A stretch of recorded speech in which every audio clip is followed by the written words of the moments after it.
আসসালামু আলাইকুম।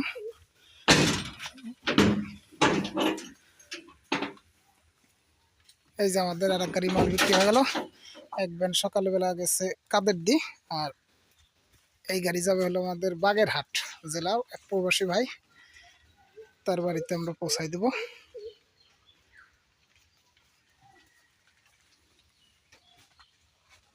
হ্যাঁ, লাগাই দেন। এই দেখেন আমাদের মালগুলো, নিখুঁত ফিনিশিং। এই ধরনের মাল আপনাদের দরকার হলে স্ক্রিনে দেওয়া নম্বরে যোগাযোগ করবেন। আমাদের শোরুম হলো শিবরামপুর বাস স্ট্যান্ড।